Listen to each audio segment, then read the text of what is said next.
본 방송에서 제공하는 투자 정보는 투자 판단에 대한 조언입니다.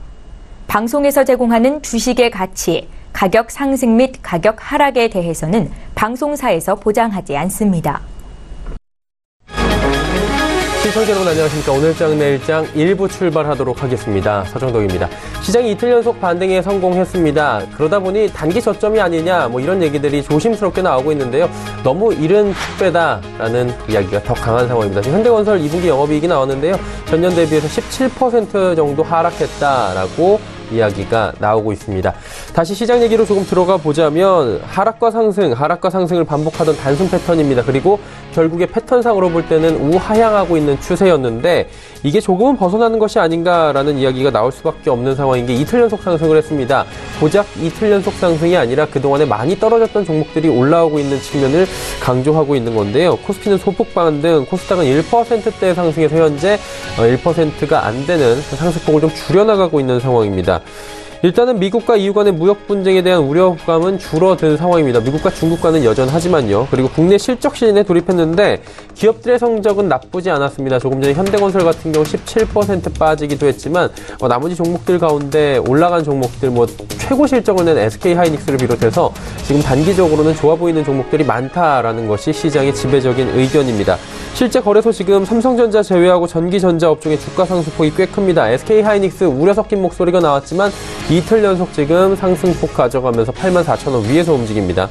은행, 운송장비, 화학업종 등도 괜찮아 보입니다. 코스닥 시장 역시 그간 많이 빠졌던 제약바이오주들이 오늘은 반등에 성공하는 모습입니다. 그런데 조금 우려 섞인 목소리가 다시금 나옵니다. 오후 들어서 제약바이오주들의 상승폭이 줄어들고 있다는 겁니다. 그러다 보니까 지금 당장 올라타기보단 관망하자라는 목소리도 조금 전부터 또 나오고 있는 상황입니다.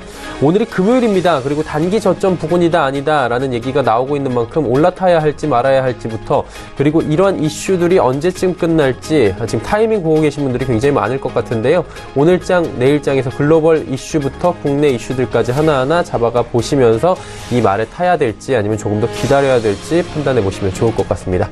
이 시각 헤드라인 뉴스부터 전해드리도록 하겠습니다.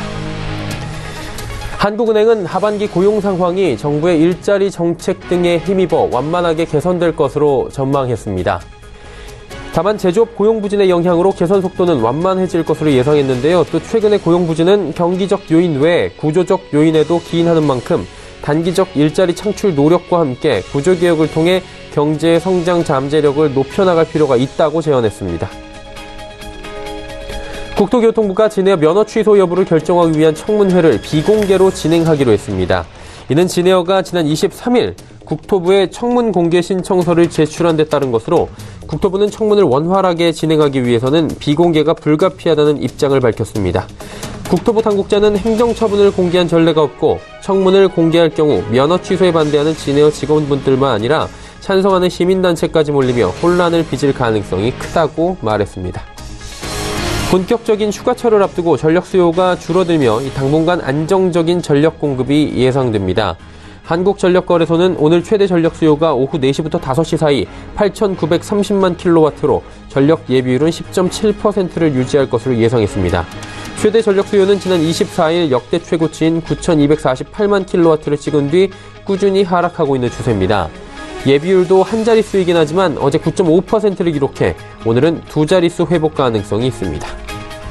주 52시간 근로가 사실상 불가능한 조선업계에서 현대 3호 중공업과 현대 미포조선 노사가 처음으로 유연근로제에 합의했습니다. 두 주선사 노사는 배를 며칠 동안 지켜야 하는 일부 작업에 한해 몰아서 일한 뒤 3개월 평균 주 52시간을 맞추는 탄력적 근로시간제를 6개월 동안 한시적으로 시행키로 했습니다. 또 장기간 배를 타고 나가야 하는 선박 시운정 등에서는 24시간 배를 타더라도 법적으로 정해진 시간만 일한 것으로 계산하는 간주근로에 합의했습니다. 국내 증시 흐름 이어가 보도록 하겠습니다. 코스피부터 만나보도록 하죠. 코스피는 2292포인트대에서 거래가 됩니다. 2230포인트 좀 밑에서 아직까지 움직이고 있는 상황인데요. 지금 속보가 또 들어와 있습니다. 중국 군용기가 지금 한국 방공 식별 구역에 진입했다 이탈됐는데요. 아무래도 이런 상황들이 최근에 조금씩 나오고 있는 상황입니다. 사드가 그때 배치될 당시에도 위협적인 요인으로 제기가 됐었고요. 중국 군용기가 한 대가 들어왔었다. 이 부분에 대해서는 자세한 소식이 나오면 또 전해드리도록 하겠습니다. 코스피 일중 흐름들 살펴보도록 하겠습니다. 2230선 탈환이 안 되는데요. 지금 장중 고점 부근에서 움직입니다. 오늘 장중 저점은 2284포인트대로 현재 기록이 되고 있습니다. 수급 주체 만나보도록 하죠.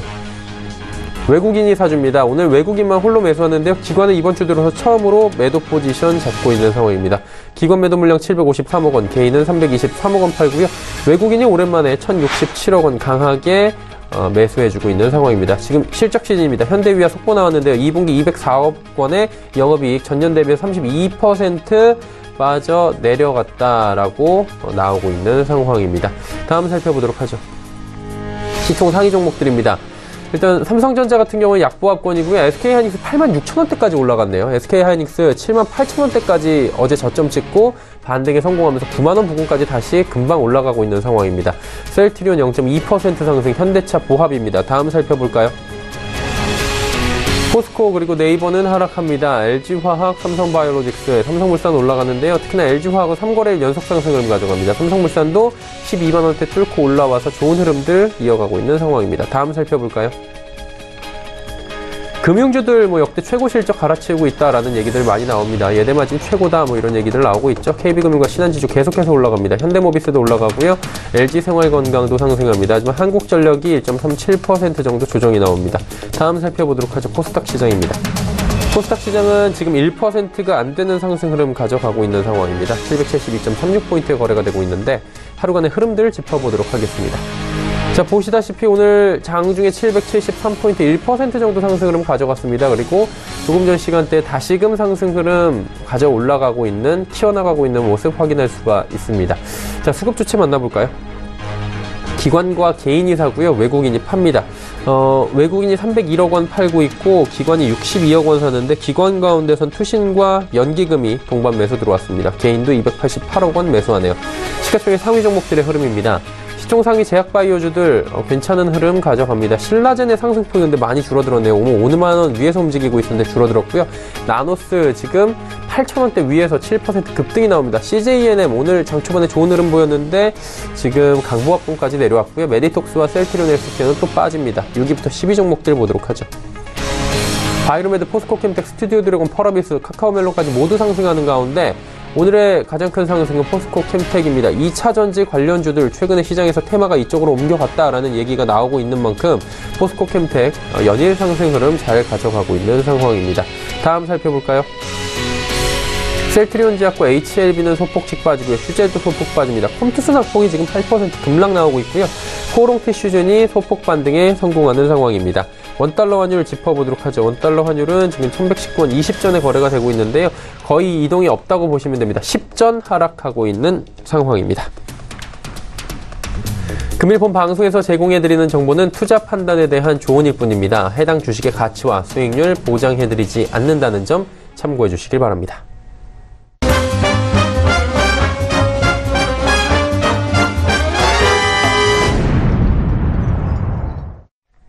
오늘장 이슈 짚어보도록 하겠습니다. NH투자증권 투자전략팀의 조현주 연구원입니다. 안녕하세요. 네, 안녕하세요. 예, 오늘 시장 이슈 알고 싶은데요. 어떤 이슈들에 움직이고 있죠? 네, 일단 오늘 시장에서는 두 가지 이슈가 좀 작용을 네. 했던 것 같고요. 첫 번째 같은 경우는 어제 미국장에서 페이스북 주가가 폭락을 하면서 기술주에 대한 버블이 이제 붕괴가 되는 것이 아니냐에 대한 우려가 좀 있었습니다. 사실 어제 페이스북 주가가 좀 크게 하락을 했던 요인은 버블의 붕괴라고 보기는 보다는 실적 컨센서스가 좀 예상치를 하회하면서 주가가 좀 하락을 했던 부분이고요. 그동안 좀 많이 올랐던 것에 대한 차익 실현 욕구가 좀 나왔던 것 같습니다. 기술주들 최근에 미국 나스닥을 중심으로 상승을 했던 요인은 실적보다 훨씬 더 많이 상승하는 그런 버블이라고 보기보다는요. 굉장히 속도가 천천히 올라왔기 때문에 실적이 상향 조정되는 만큼 가격이 같이 올랐다라고 볼 수 있을 것 같습니다.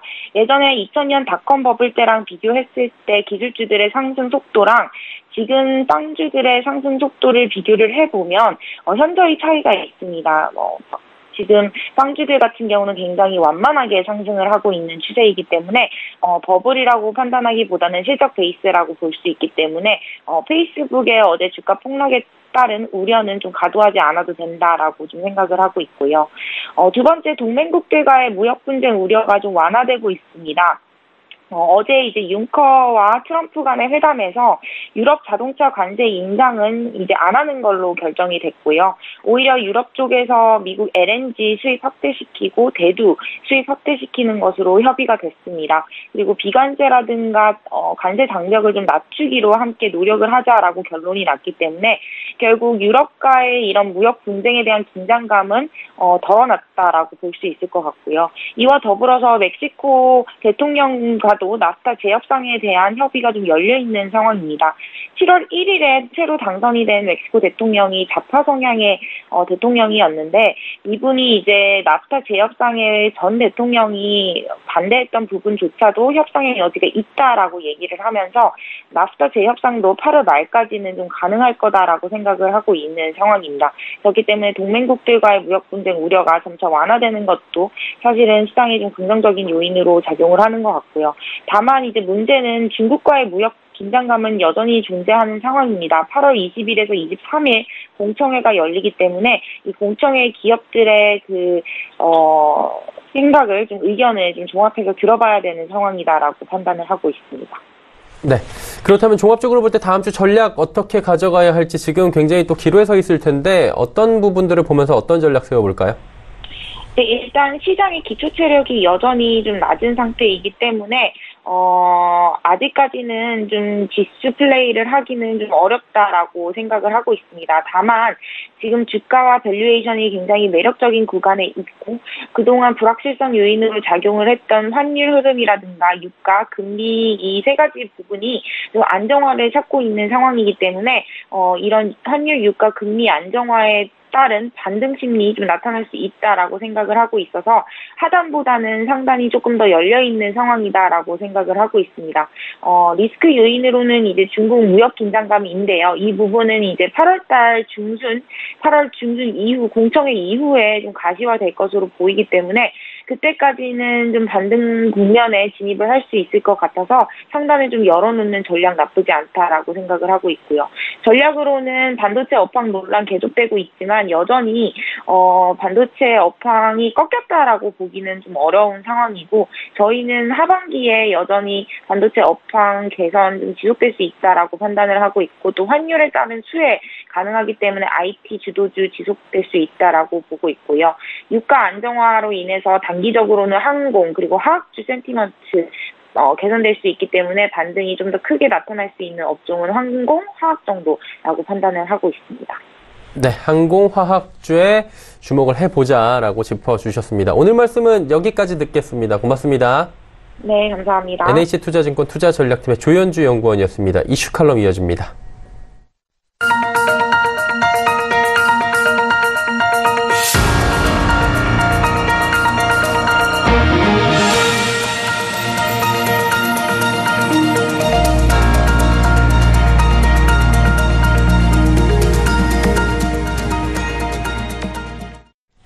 이슈 칼럼 시간입니다. 미중산업경제연구소 조용찬 소장 연결되어 있습니다. 소장님 안녕하세요. 예, 안녕하십니까. 예, 미중 간의 무역 분쟁 여쭤보도록 하겠습니다. EU와 미국 간에는 조금 그래도 냉기류보다는 온기류가 흐르는 것 같은데 미중 간에는 여전히 차갑습니다. 보니까 미국이 예고한 대로 160억 달러 규모의 중국산 수입품에 대해서 추가 관세를 부과하기 위한 두 번째 절차에 들어갔다고 합니다. 대상 품목 그리고 중국의 보복 관세는 또 어떻게 진행될지 이제 이 부분을 봐야 될 것 같은데 좀 말씀해 주시겠습니까? 네, 지금 현재 160억 달러 규모의 중국산 제품에 대한 추가 관세 부과를 위해서 공청회가 마쳤고요. 이제 기업들의 이의 제기를 좀 받는 단계인데 거의 실시되는 것으로 보셔야 될 것으로 생각이 됩니다. 이번 2차 관세 부과 대상은 모두 284개 품목인데요.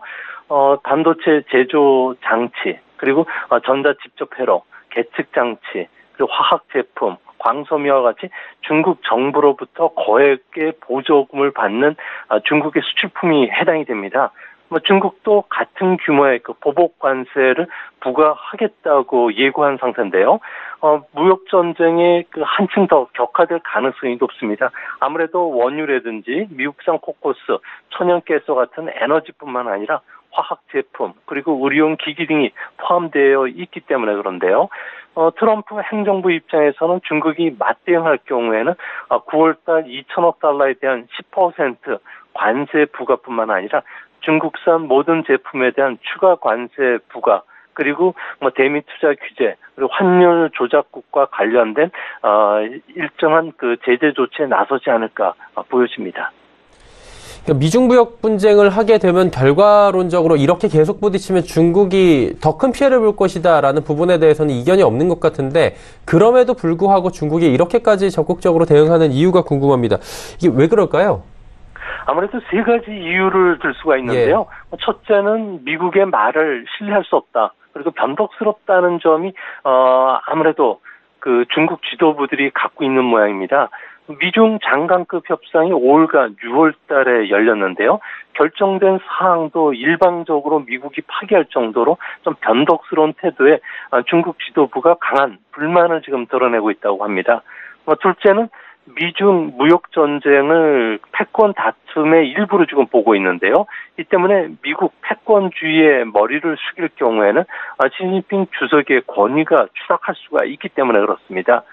셋째는 미국이 중국뿐만 아니라 동맹국가, 우방국가마저도 무역 적자를 줄이는 명목으로 무분별하게 관세를 부과하는 전략적 실수를 중국이 이 틈을 삐지고 들어가고 있는데요. 아무래도 시장 개방이라든지 자유무역이라는 명목상 우위가 중국에 있다고 봤기 때문에 아무래도 미국 줄수의 그 국제 질서를 변경시키기 위한 하나의 차원 측면에서 각을 세우는 거 아니겠는가 이렇게 보입니다.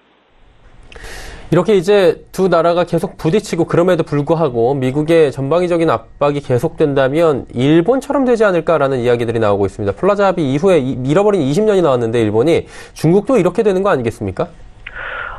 지금 그 결론적으로 말씀을 드리면 일본과 같은 디플레이션 상황에 빠지지는 않을 것으로 보여집니다. 중국의 경제 규모는 일본의 2.5배 정도로 등치가 크다는 거고요. 또 자본시장의 개방도가 낮기 때문에 일본과 같은 잃어버린 20년 버블 붕괴로 이어지지는 않을 것으로 보여집니다. 중국은 미중 무역 전쟁을 패권 전쟁으로 조금 전에도 본다고 말씀드렸는데요. 미국의 고개를 숙일 경우에는 일본처럼 플라자 합의를 강요로 받게 되고요. 이렇게 되면은 일본처럼 제조업의 공동화뿐만 아니라 반도체 산업을 비롯해서 중국 제조 2025와 관련된 첨단 기업이 몰락할 수 있다는 겁니다. 과거 미국 기업에 의한 아웃소싱 방식을 채택했던 일본의 전기 그리고 전자업종이 몰락했던 경험을 중국이 가장 두려워하고 있다고 하는데요. 중국은 두더지 때리기 그 게임처럼 고개를 내밀 때마다 미국에 맞았던 일본이 되지 않기 위해서 지금 현재 서둘러서 수출 주도의 성장 모멘텀을 십성 내수 주도로 돌리기 위한 서비스 산업 육성 정책을 지금 준비를 하고 있다고 합니다. 앞으로는 개인 소득세를 인하시켜서 소비를 더 부추길 예정으로 있고요. 또한 그 연금 인상 그리고 신도시 개발, 내륙 지역의 인프라 투자를 좀 확대시켜주는 여러 가지 구체적인 계획안들을 지금 속속 준비를 하고 있다고 합니다. 이뿐만 아니라 그 월요일부터 시작됐던 경제와 금융 두 사령탑의 미시 경기 부양책도 앞으로 수시로 발표할 것으로 보여지는데요. 이 때문에 앞으로는 자본 통제로 인한 신용 위기 파급을 상당히 좀 중국 정부가 견제해 나서지 않을까 생각이 됩니다. 이번 이제 미중 간의 무역 분쟁을 두고 전 세계가 지금 우려 섞인 목소리를 내고 있는 건 사실입니다. 그리고 모건 스탠리와 IMF 등 지금 경제 전문 기관들은 트럼프 행정부가 시작한 이 싸움이 결국에는 세계 GDP의 0.5% 하락시키고 중국 GDP 성장률은 5%대까지 떨어뜨릴 것이다라고 하는데 충격이 이 정도면 어마무시한 건데 이렇게까지 갈까요? 네, 지금 발표하는 경고성 차원의 보고서들 같은 경우는 보호 무역주의 대두를 하지 말라는 그런 경고 차원에서 보내는 건데요. IMF 같은 경우는 최악의 경우에는 세계 성장률이 당해년도에는 0.4%포인트 떨어지고요. 다음에는 0.5%포인트 정도 예측을 하고 있습니다. 모건 스탠리 같은 경우에도 관세 전쟁이 첨단 영역으로까지 확산이 된다면 중국의 내년 GDP 성장률은 5%까지 하락할 수 있고요. 미국의 GDP도 0.3에서 0.4% 정도 떨어질 거로 보고 있습니다. 하지만 이런 개량 모델의 전제가 비현실적인데요. 최근에 자료를 발표한 다이와 종합연구소에 따르면 관세 인상에 따른 실제 영향은 이것보다는 훨씬 작다고 합니다. 아무래도 그 미중이 서로 2,500억 달러 그리고 중국도 500억 달러의 수입 관세를 부과하더라도 관세로 늘어난 정부 수입은 또 정부 지출로 환원되는 경우가 대부분이기 때문에 그렇습니다. 그 영향으로 인해서 중국의 성장률 하락은 0.02%, 미국도 제로 충격 정도 받을 거로 보여지기 때문에 실물 경제에 미치는 영향은 그렇게 크진 않을 것으로 보여지고요. 이런 측면에서 좀 과장되게 무역 전쟁을 좀 발표한 것으로 보여지는데요. 이런 것들은 충격 효과까지 소위 말해서 무역 전쟁으로 기업과 가계의 리스크 프리미엄이 높아짐에 따라서 투자나 소비가 억제되는 심리적인 효과까지 반영된 결과이기 때문에 주식 투자하실 때는 항상 이런 그 심리적인 충격까지 고려하실 필요는 없지 않을까 보여집니다. 결국에는 싸우지 말라는 의미에서 조금 더 강하게 이야기했을 수도 있다. 이렇게 재미삼아 풀이가 되는데 지금 이제 트럼프 대통령에 이어서 중국에 대해서 계속해서 목소리 높이고 있는 사람이 문우신 재무관 장관입니다. G20 회의에서도 중국의 위안화에 대해서 여러 가지 이야기가 나왔습니다. 절하 속도가 지금 가파르다라고 하는데 이게 굉장히 역설적인 부분이다라는 이야기도 있습니다. 환율 위험이 높아지는데도 위안화 속도가 이렇게 절하 속도가 빨라지는 이유가 어디 있겠습니까? 아무래도 미중 간의 무역 갈등의 양상이 어느 수준에 도달하느냐에 따라서 중국도 위안화의 절하 속도를 가속화시키는지 어느 정도 속도 조절하는지를 알 수가 있는데요. 올해 4월 달에 무역 갈등이 시작되면서 중국은 위안화를 서서히 절하시켰고요. 트럼프 대통령의 무역 제재가 결정됐던 6월 14일 이후부터는 하락 속도가 상당히 빨라지고 있습니다. 중국 외환당국이 연일 기준 환율을 떨어뜨리고 있는 것은 미국과의 무역 전쟁에서 한치도 물러서지 않겠다는 중국 정부의 의사로 보여지는데요. 미중 간의 무역 금액의 차이가 3배 정도에 달하는 상황이기 때문에 보복 관세로 맞대응할 경우에는 중국이 더 많은 피해를 입을 수 있기 때문에 그렇습니다. 이 때문에 위안화 절하를 무기로 무역 전쟁에 대항하는 것으로 보여지는데요. 두려운 것은 미국이 2천억 달러의 수입품에 10% 관세를 8월 달에 공식 발표를 하고요. 9월 달에 실시할 가능성이 높습니다. 아무래도 발표가 나온다면 위안화는 1달러에 7위엔 이하로 절하될 가능성이 높은데요. 7위엔이라는 것은 올해 4월 달 이후에 위안화가 10% 절하된 수준이기 때문에 이론상 미국이 10% 관세를 부과해도 중국의 수출 기업에 미치는 영향은 중립적이기 때문에 아무래도 중국 정부가 7위엔까지 고려를 한 것이 아닌가 이렇게 생각이 됩니다. 위안화 하락이 근데 계속 지속이 되면 결국에는 무역 분쟁에서 환율 전쟁까지 가는 것이 아니냐라는 우려 섞인 목소리 당연히 나올 수밖에 없는 것 같은데요. 여기까지 또 갈까요? 네, 지금 현재는 거기까지도 갈 가능성이 점점 높아지고 있는데요. 트럼프 대통령 같은 경우에는 위안화 가치 하락을 불공정한 무역 관행으로 규정했고요. 또 의도적으로 위안화 절하를 하고 있다고 여러 번 트윗을 통해서 날리기도 했고요. 또 미국 재무부 같은 경우에도 위안화 환율을 조작하고 있는지 면밀히 검토하고 있다고 밝혔기 때문에 오늘 10월 달이죠. 반기 환율 보고서에 중국을 환율 조작국으로 지정하지는 않아도 환율 감지 대상으로 지정할 위험은 상당히 높지 않나 보여집니다. 아무래도 미국 입장에서는 대미 무역 흑자를 규모를 중시하기 때문에 새롭게 강화된 환율 보고서를 지금 만들고 있는데요. 대미 무역 흑자가 줄지 않고 있고 그리고 외환 정책의 투명성이 낮은 중국을 주로 집중적인 감시 대상으로 지정할 가능성이 높기 때문에 그렇습니다. 환율 감시 대상으로 지정되면은 아무래도 한mon인 유출로 외환 관리가 어려움이 발생하고요. 또 위안화의 국제화뿐만 아니라 중국 주식시장에서 외국인들의 이탈로 2015년 8월 달에 위안화 쇼크처럼 패닉이 찾아올 가능성이 높은데도 중국이 이런 정책을 쓰고 있는 것은 아무래도 중국 정부의 위신 때문에 그렇고요. 또한 중국이 앞으로 점점 더 미국부터 압력을 받는다면 미국 국채 매각이라든지 축소로 대응할 가능성이 있기 때문에 국제 금융시장은 앞으로 위안화 환율 동향뿐만 아니라 G2 간의 정치적 갈등에 따라서 일비하는 이런 그 위험도가 앞으로 점점 높아지지 않을까 생각이 됩니다. 일단은 뭐 지금 장기전으로 계속 확전되는 양상을 보이고 있다라고 해석이 되는 부분인데요. 그러다 보니까 중국 같은 경우에는 경제 성장률 괜찮게 6.7% 나왔는데 경기 부양카드를 좀 빨리 뺐습니다. 이게 일각에서는 미국과의 무역 전쟁이나 환율 전쟁을 대비하기 위한 포석이 아닌가라고 해석을 하는데 맞습니까? 네, 지금 중국 지도부가 가장 무서워하는 것은 중국 경제 구조적 모순으로 성장 동력이 갑자기 사라지게 되면은 부실채권 문제뿐만 아니라 부동산 버블 붕괴 이런 것이 나타나면서 체제 안정이 위협을 가할 가능성이 높다는 겁니다. 최근에는 성장 엔진 출력이 점점 떨어지면서 황사등이 지금 켜지고 있는데요.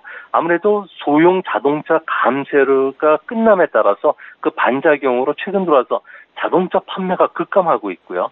여기에 성숙기에 들어간 스마트폰, 가전제품의 판매까지 지금 저조한 상태로 지금 들어가고 있는데요. 이 때문에 급격한 재고 부담을 이기지 못해서 기업들의 그 디폴트가 연쇄적으로 일어나고 있다고 합니다. 이뿐만 아니라 정부의 그 규제가 강화되고 있는 것도 악재가 되고 있는데요. 환경 규제가 강화되면서 철강을 비롯한 중화공업의 설비 투자가 급감하고 있고요. 또 민간 정유업자죠. 그 소위 말해서 서방에서는 T포트라고 부르는데요. 가동률이 하락하고 있고요. 민자 합작 사업으로 추진됐던 지방의 인프라 투자마저 좀 급감하고 있다고 합니다. 이뿐만 아니라 이제 수출 증가세까지도 둔화될 조짐을 보여주고 있는데요. 미중 무역 전쟁으로 전체 수출의 절반을 차지하는 외자 기업들이 가공이나 조립과 관련된 소재, 부품과 관련된 수입이 6월 달부터 크게 줄기 시작했습니다.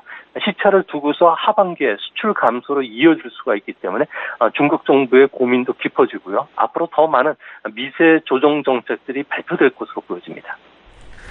제 관건은 이 부양책이 실제로 부양 효과를 거둘 수 있느냐 이 부분인 것 같은데 효과가 좀 나오겠습니까? 네, 나오는 거는 아주 제한적이지 않을까 보이는데요. 아무래도 이번에 미세 조정 정책은 성장 주도의 정책으로 전환이 아닙니다. 단지 외부 불확실성에 유연하게 대응하기 위한 조치에 불과하다는 거고요. 또한 기업들은 과잉설비 투자라든지 은행의 부실채권 문제를 정부가 해결해 주기를 바랬는데 그런 쪽은 지금 전혀 지침이 지금 내려오지를 않고 있고요. 또 본격적인 경기 부양을 아무래도 지금 쓸 단계가 아니기 때문에 중국 경제는 내후 외환의 어려운 국면이 하반기에 들어갈 가능성이 높습니다. 이 때문에 중국이 경기가 회복세로 신호를 주기 위해서는 민간 투자가 회복이 되면서 설비 가동률이 올라가야 되는데요. 그렇지 않고서는 아무래도 상당히 좀 산업 정책의 속도를 내기가 어렵기 때문에 새로운 비즈니스 창출도 좀 힘들지 않을까 보여집니다. 또 한 가지는 개인 소비를 확대시켜야 됩니다. 지난 수년간 개인 소비가 성장에 미치는 기여도가 상당히 높았는데요. 이 때문에 중국 정부는 현재 생산 가능 인구가 감소하면서 일석 부족이 나타나고 있기 때문에 소득 환경 개선이 무엇보다 시급하지 않을까 보여집니다. 그런 측면에서 수출 주도의 경제를 내수 서비스 산업으로 빨리 돌리는 작업들과 관련된 구체적인 안들이 나와야 되는데 이 안들이 나오지 않고서는 중국 주식시장에 대한 포지션을 좀 늘린다든지 대중국과 관련된 투자 종목들의 포지션을 늘려서는 아직은 안 될 때인 것으로 보여집니다. 예. 오늘 말씀 여기까지 듣겠습니다. 고맙습니다. 예, 감사합니다. 네, 미중산업경제연구소 조용찬 소장과 함께했습니다.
오늘장 내일장 1부 함께 하셨습니다. 잠시 뒤 2부에서는 두 분의 전문가와 함께 많은 종목 짚어보고 여러분의 종목 상담까지 이어가는 시간 레벨업 트레이딩 타임 시간이 준비가 되어 있습니다.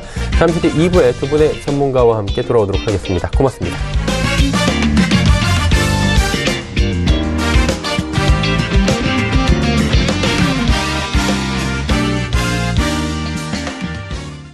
본 방송에서 제공하는 투자 정보는 투자 판단에 대한 조언입니다.